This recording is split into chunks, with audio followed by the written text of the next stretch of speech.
Third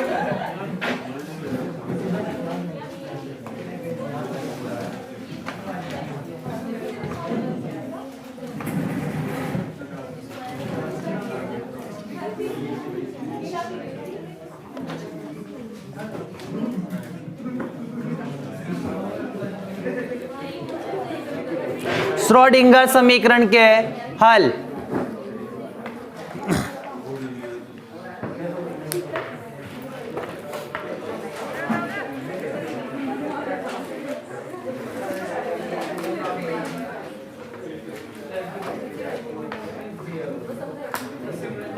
Schrodinger समीकरण के हल।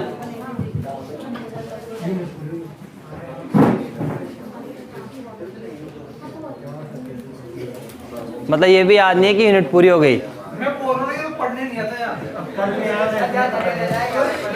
पहला टॉपिक डालना, काल आश्रित श्रोडिंगर समीकरण। काल आश्रित श्रोडिंगर समीकरण व उसके स्थायी हल।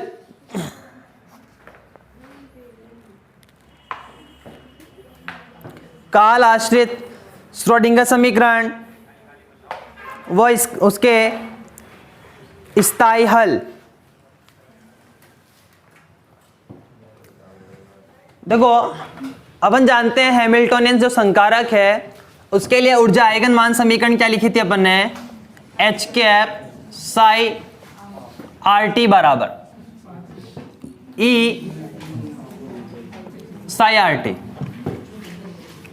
तो ये एच कैप क्या था, हैमिल्टोनियन संकारक था। एच कैप क्या था, हैमिल्टोनियन संकारक। और ये ई क्या है, ऊर्जा संकारक है अपने पास। तो यहां से मैं मान रखूं एच कैप, तो देखो कितना था, p square upon 2m plus v cap r. और ई कितना है, iota h cross del upon del t. ये वैल्यू पुट करें अपन तो क्या होगा, p square upon 2m plus v cap r. और वी कैप आर कितना है, कितना होता है, वी आर। चलो पहले एक बार तो लिख देता हूं मैं, ऑपरेटर हो गया ये।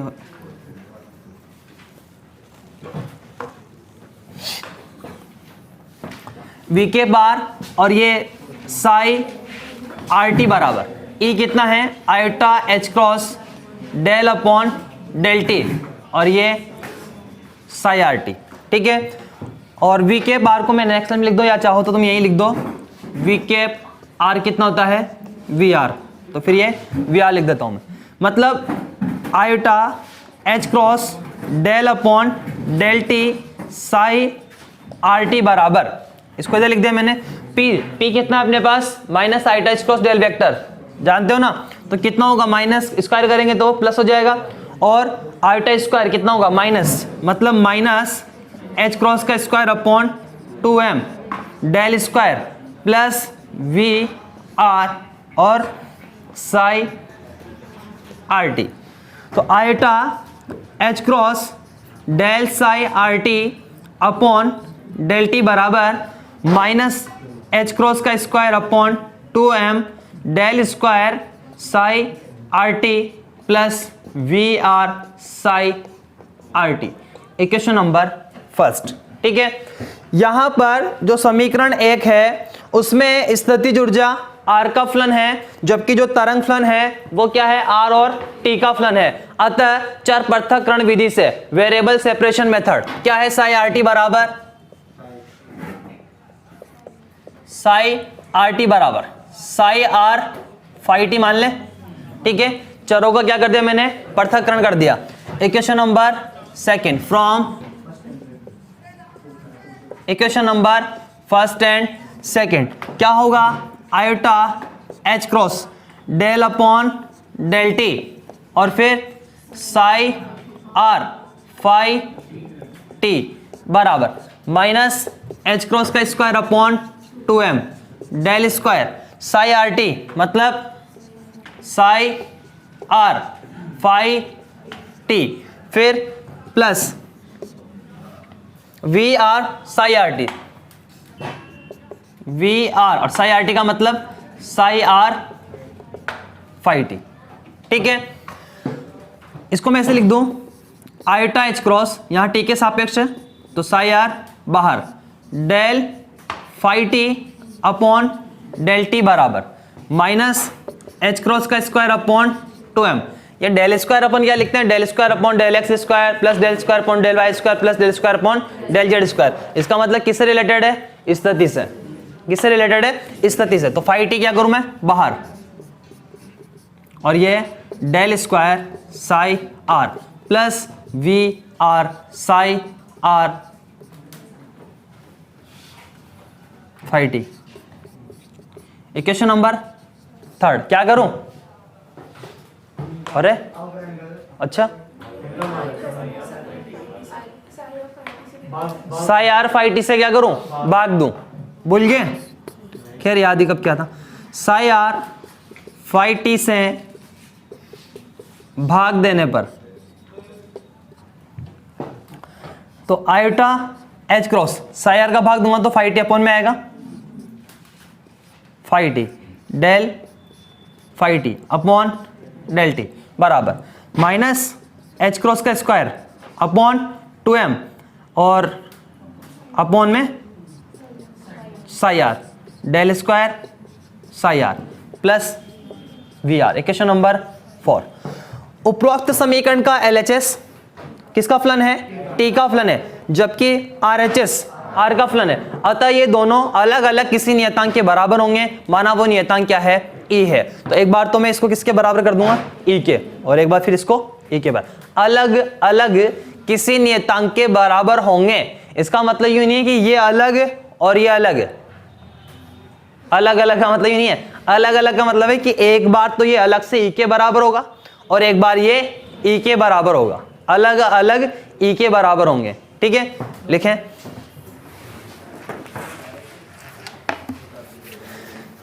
हैमिल्टोनियन की परिभाषा से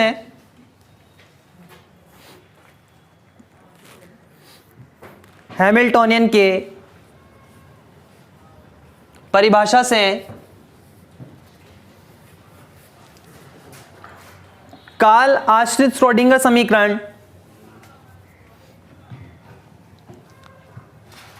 हैमिल्टोनियन की परिभाषा से काल आश्रित समीकरण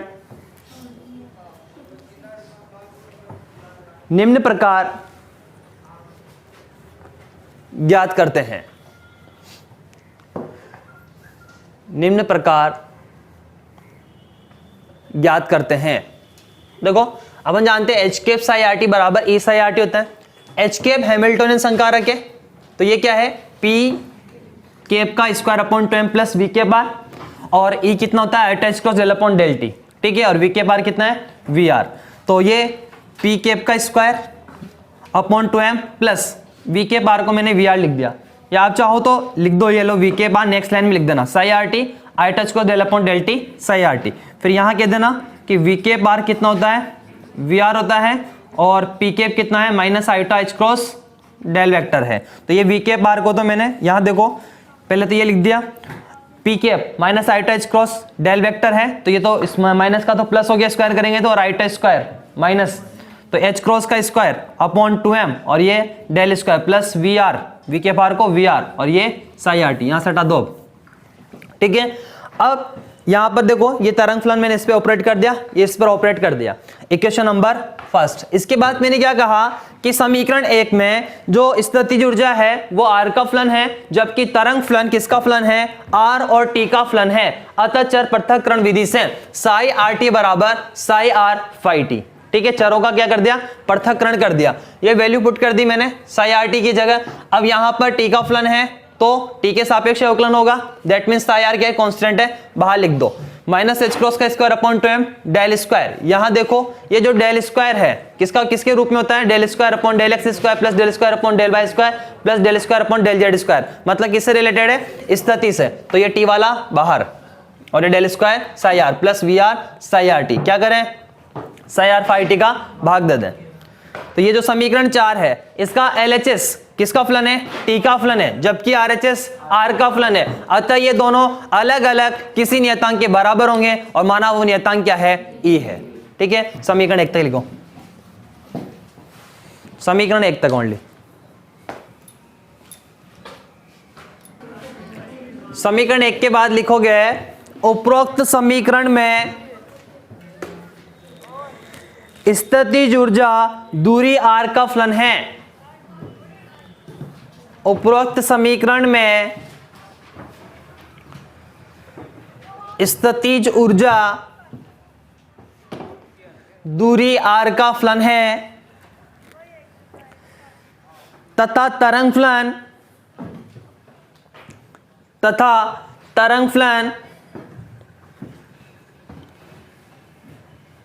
स्थिति व समय का फलन है। स्थिति व समय का फलन है। अतः चर पृथक्करण विधि से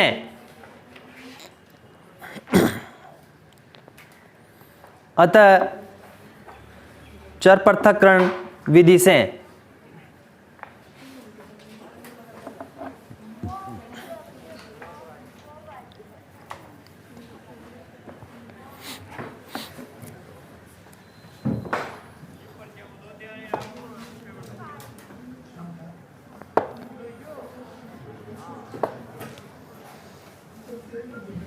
चार तक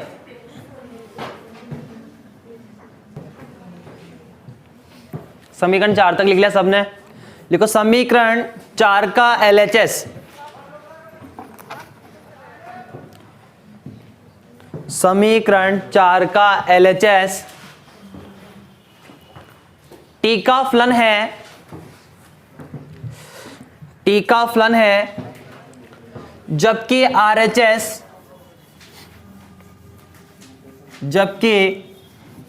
RHS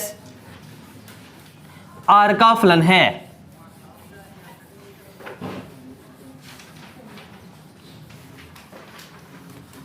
अतः ये दोनों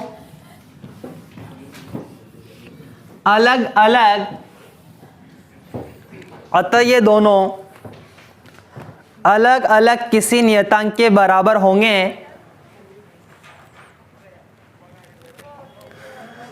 अलग अलग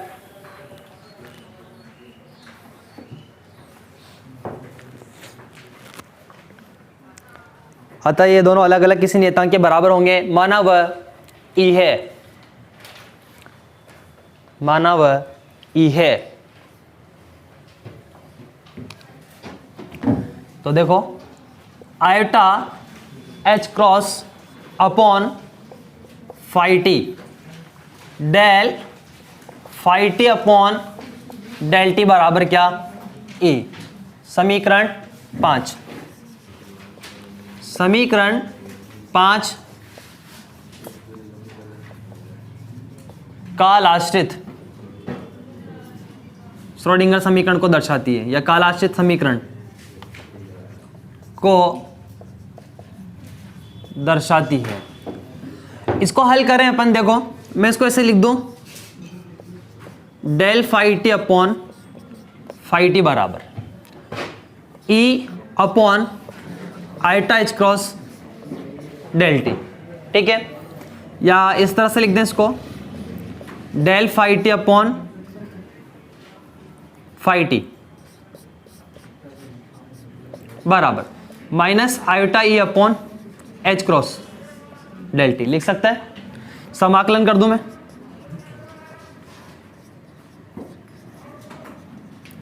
समाकलन करने पर इसका कितना होगा? लॉग फाई टी बराबर minus iota e upon h cross और डेल टी का टी प्लस सी।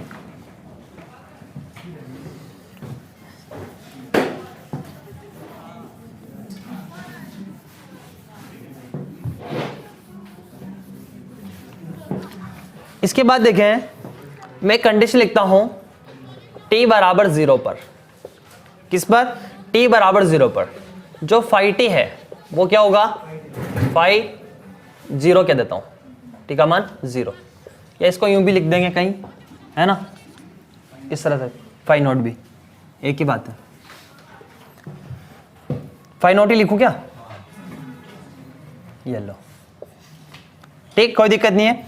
तो मैं अप्लाई करूं यहां पर, तो log फाई 0, फाई टी की जगह फाई 0 बराबर, ये कितना हो गया 0 प्लस सी, तो सी बराबर कितना, log फाई 0।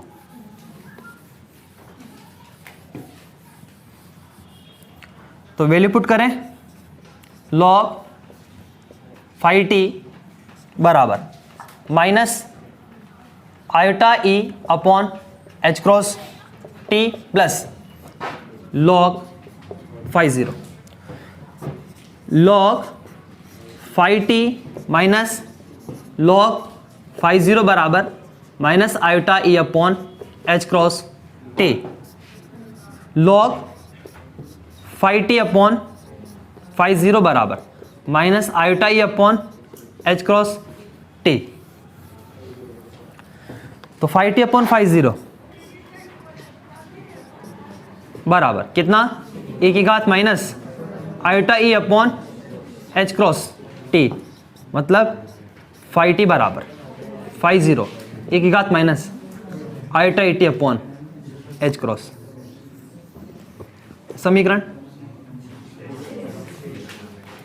समीकरण दिख जाएगा 6,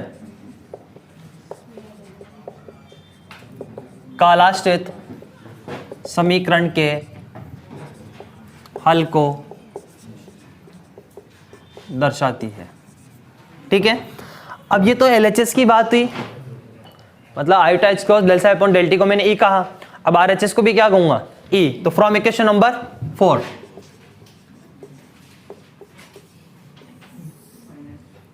एक मिनट,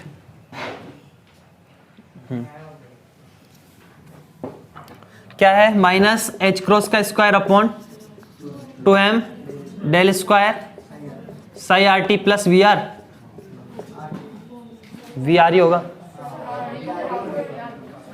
साई आर, अच्छा हाँ हाँ बिल्कुल, वेरिएबल सेपरेशन मेथड लगा देता। ये साई आर और वी आर बराबर कितना, ई, यही बोला था, upon phi t psi r minus h cross का square upon 2m 1 upon psi r और del square psi r plus v r बराबर कितना, ई। समीकरण जो 4 है ना, मेरे पास अवेलेबल नहीं है, मैंने मिटा दी, उसका जो RHS था उसको किसके बराबर करना था, ई के बराबर करना था, तो ये उसका RHS है और मैंने इसको ई के बराबर कर दिया, ठीक है। अब यहां से मैं इसको ऐसे लिख दूं, देखो e minus v r, e minus v r plus h cross का स्क्वायर अपॉन 2m और ये 1 upon psi r del square psi r बराबर कितना, 0। इसको भी उधर ले लिया मैंने, ई माइनस वी आर हो गया, इसको उधर ले लिया तो प्लस का हो गया ये h cross square upon 2m 1 upon psi r और डेल स्क्वायर साई आर, ठीक है।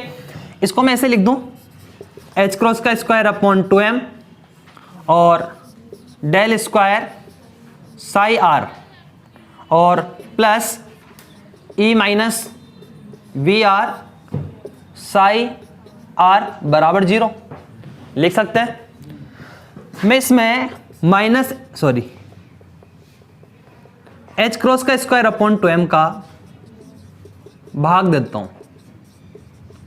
तो भाग दूं तो ये तो कैंसिल हो गया, तो क्या बच रहा है यहां से, del square psi r plus 2m upon h cross का square e minus v r psi r बराबर क्या, जानते हो कैसे,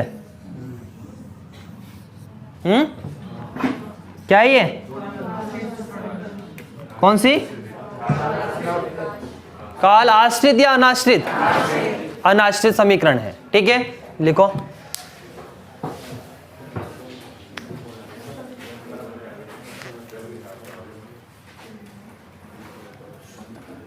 पूरा लिखना है 7 तक, एक एक लाइन देख के लिखोगे, हाँ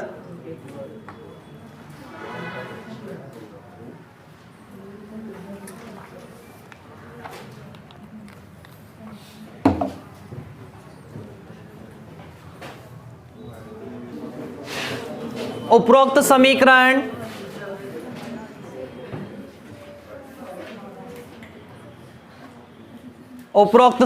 काल अनाश्रित,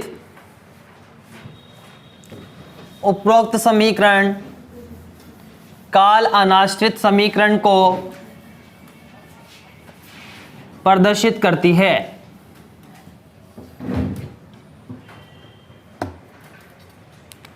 ठीक है, अब देखो, अतः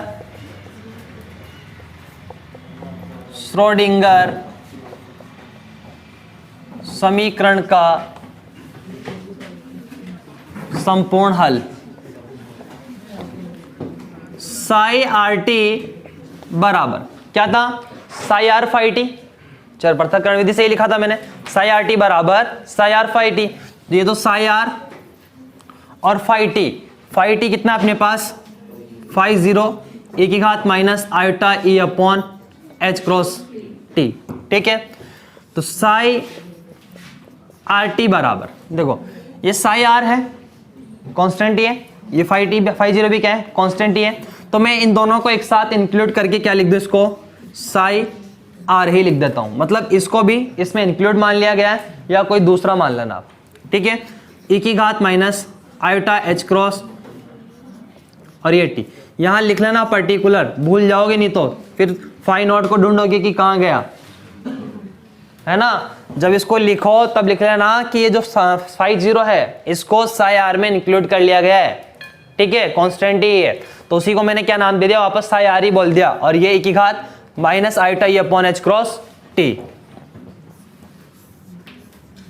समीकरण 8। अब कुल प्रायिकता घनत्व,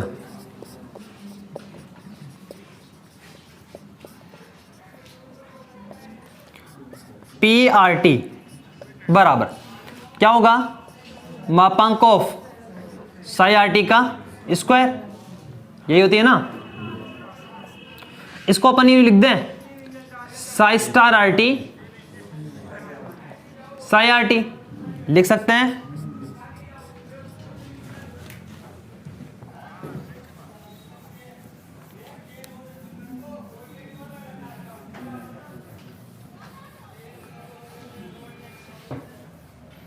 तो पी आर टी बराबर साई स्टार, मतलब साई स्टार आर ए की घात iota e upon h cross T, star करेंगे तो माइनस का प्लस हो जाएगा आयोटा का, और ये इसका कितना होगा साई आर टी का, मतलब वही चीज, तो साई आर ए की घात minus iota e upon h cross T.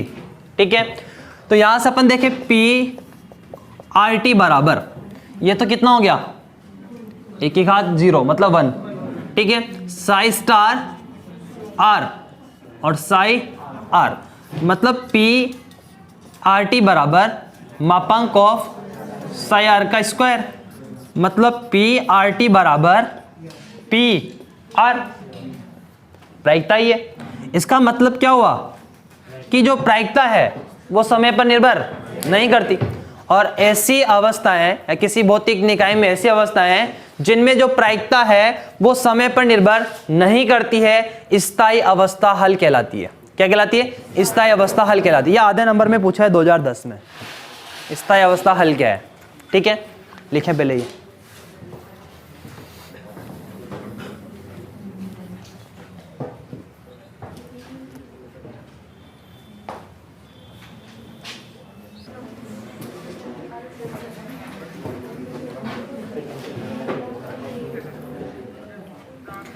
यहां तक ही लिखना था, एक तो बातों में इतना टाइम कैसे लग रहा है, लिख लिया ना आगे तक, इतना तो है ना। लिखो, अतः प्रायिकता घनत्व का मान, अतः प्रायिकता घनत्व का मान समय पर निर्भर नहीं करता है, अतः प्रायिकता घनत्व का मान समय पर निर्भर नहीं करता है। नेक्स्ट लाइन में, ऐसी अवस्थाएं जिनमें भौतिक निकाय का प्रायिकता घनत्व, ऐसी अवस्थाएं जिनमें भौतिक निकाय का प्रायिकता घनत्व समय पर निर्भर नहीं करता हो। ऐसी अवस्थाएं जिनमें भौतिक निकाय का प्रायिकता घनत्व समय पर निर्भर नहीं करता हो, स्थायी अवस्था हल कहलाती है। स्थायी अवस्था हल कहलाती है।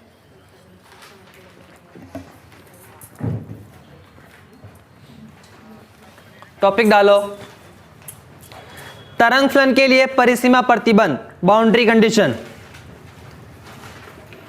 तरंग फलन के लिए परिसीमा प्रतिबंध।